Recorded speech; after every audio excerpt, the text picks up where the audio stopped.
Lestari Retnowati, Emilda Drianti, Esador William Sandra, Kalia Tantri.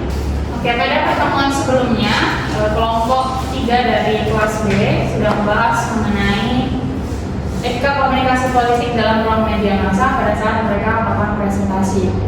Pada hari ini kita akan mengulas kembali apa saja yang mereka bahas. Yang pertama ada di poin konseptualisasi etika. Baik, terima kasih sebelumnya kepada moderator. Menurut saya yang lumayan tertarik dari pembahasan dari kelompok 3 yaitu pada pembahasan etika media massa dalam komunikasi politik, yang dimana pembahasannya mengenai etika media massa menjadikan analisis terhadap kelemahan dan kekuatan peran media massa dalam masyarakat tanpa niat untuk memelesannya. Baik, terima kasih. Ingin menambahkan? Sedikit tambahan, tentu saja dalam konteks marketing politik, peran media massa yang dibahas mereka tersebut itu memiliki kelebihan, namun bahwasanya yang dimiliki kelebihan tersebut banyak pengguna-pengguna dan perkembangan teknologi menjadi peran vital dari media massa. Namun memberikan ruang yang bebas di mana semua yang diliput melalui media-media maupun berita-berita yang dihadirkan bersifat akurat maupun banyak mengandung berita hoax. Dalam konteks yang dibahas mereka, tentu saja undang-undang di sini memberikan kebebasan dalam dibentuknya undang-undang tahun 1999. Tapi dalam mengikuti etika politik tersebut tentu banyak pelanggaran-pelanggaran yang diberikan pers maupun diberikan perlindungan terhadap undang-undang tersebut. Ini mungkin pandangan dari saya.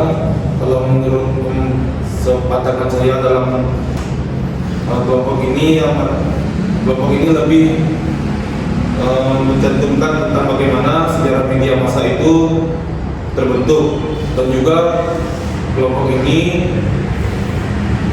juga tidak menampilkan atau menggambarkan tentang bagaimana media massa yang baik untuk dilakukan di dalam masa sekarang, khususnya di Indonesia sendiri. Karena kalau kita lihat dan kita pandang juga betapa pentingnya tentang media massa yang harus kita terapkan di Indonesia dalam masa sekarang, dikarenakan dengan minimnya pengetahuan tentang bagaimana cara bermedia massa, kita juga di Indonesia sering terlihat kayak menjalankan hal-hal yang tidak etis, seperti menyebarkan hal-hal hoax tentang marketing politik. Oke, saya nambahkan, terlebih lagi hadirnya media massa di ruang Indonesia sendiri itu membawa sejarah yang besar bagi peradaban negara kita, di mana pada saat hadirnya media massa ini kita masyarakat itu diizinkan untuk mengemukakan pendapat. Jadi menurut kami dalam pembahasan yang dibahas oleh kelompok 3 dari kelas B ini kurang memaparkan mengenai sejarah media massa yang terjadi di Indonesia. Kemudian di poin selanjutnya mengenai etika politik. Apakah ada hal yang ingin ditambahkan dari teman-teman mengenai etika politik?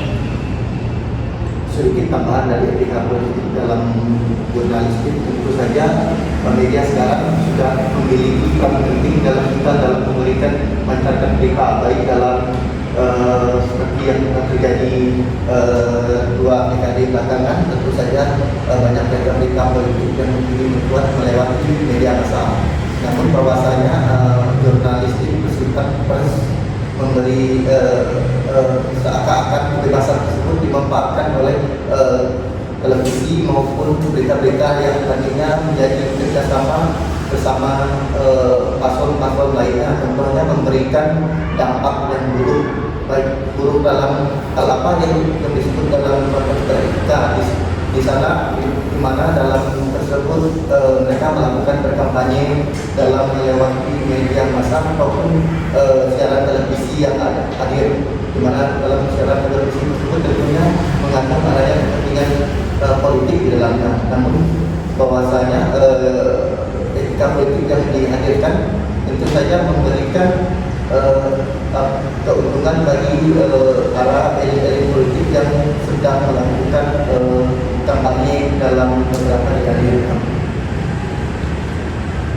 Sedikit teman saya lagi, mungkin kebanyakan orang bertanya kenapa kita ini harus mempelajari apa itu etika berkomunikasi di era digital ini, supaya membuat seseorang terjaga dari perbuatan buruk dalam bertutur kata dan berinteraksi di dunia digitalnya, maka akan semakin terjaga kehormatan dirinya.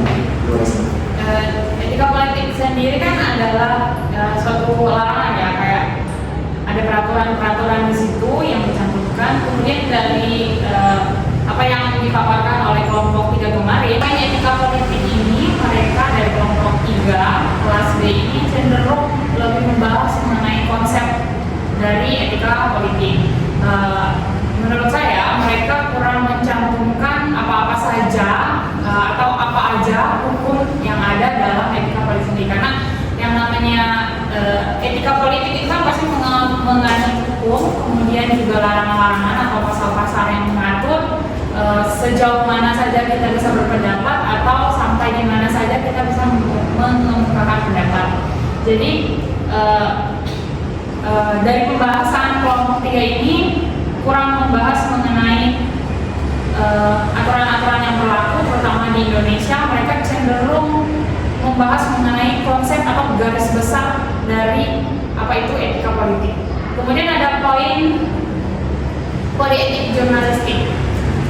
Apakah ada pendapat dari teman-teman? Mungkin materi kode etik jurnalistik ini menjadi suatu keistimewaan lah di kelompok 3 ini, karena mereka memaparkannya secara jelas sehingga audiens pun mengerti dengan apa yang mereka paparkan mengenai etika jurnalistik.